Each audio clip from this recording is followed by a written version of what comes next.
আমি একটি ভিডিও বানিয়েছিলাম কিছুদিন আগে, যেখানে বলেছিলাম যদি আমেরিকা ও ইরানের মধ্যে যুদ্ধ বাধে তার ফলাফল কী হতে পারে সেই সম্বন্ধে, এবং এই যুদ্ধে ইসরায়েলও যোগদান করতে পারে বলে আমি মনে করি, এবং তা ভিডিওতেও বলেছিলাম।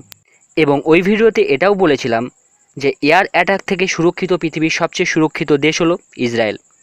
ইসরায়েলের এয়ার স্পেসে ঢুকতে পারবে, কিন্তু বেরোনো সম্ভব নয়। এই বলাতে কিছু বাংলাদেশি ভিউয়ার্সরা আমার আমেরিকার দালাল, ইসরায়েলের দালাল বলে দিয়েছে।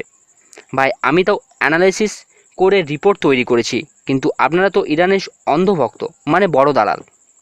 কোনো অ্যানালাইসিস ছাড়াই ইরান জিতবে বলে দেন, মানেটা কী দাঁড়ায়? আপনারা বড় দালাল। তো চলুন আপনাদের চোখের যে পর্দা আছে সেটাকে একটু সরিয়ে দিই। এই ভিডিওতে আমি আপনাদের জানাবো ইরানের একটি আর্ম ড্রোন ইসরায়েলে প্রবেশ করেছিল, তারপর কি হয়েছিল। যদি আপনারা জানতে চান কি হয়েছিল, ভিডিওটি এন্ড পর্যন্ত অবশ্যই দেখবেন।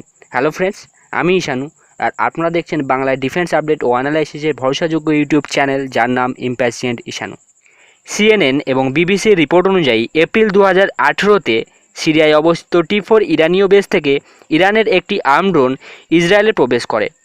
ইসরায়েলের আকাশ সীমায় ঢোকা মাত্রই ইসরায়েলের এয়ার ডিফেন্স সিস্টেম সেটাকে ডিটেক্ট করে এবং ড্রোনকে ইন্টারসেপ্ট এবং ডিস্ট্রয় করবার জন্য একটি অ্যাপাচি হেলিকপ্টারকে পাঠানো হয়, এবং সময় অনুযায়ী ইসরায়েলের হেলিকপ্টার সেটিকে ডিস্ট্রয় করে।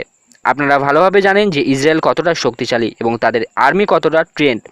বিশ্বের সবচেয়ে ভয়ঙ্কর থেকে ভয়ঙ্করতম অপারেশন, তাও বিদেশের মাটিতে গিয়ে সাকসেসফুলি কন্ডাক্ট করে এসেছে এই ইসরায়েলি সেনা। বিদেশের মাটিতে ঢুকে শত্রুকে মেরে আসার যে দক্ষতা বা ক্যাপাবিলিটি, তা ইসরায়েল আর্মি সবচেয়ে বেশি আছে এবং তার সাক্ষী ইতিহাস বয়ে নিয়ে বেড়ায়। তো বন্ধুরা, আশা করি সব কিছু বিবেচনা করে দেখার পর আপনারা অন্ধভক্তের মতো নয়, অন্তত জ্ঞানীভাবেই অন্তত সব কিছু জেনে শুনেই কমেন্ট করবেন। আমাকে দালাল বলার আগে লক্ষ্য করবেন বাকি 4টি আঙুল কিন্তু আপনার দিকে ইশারা করছে।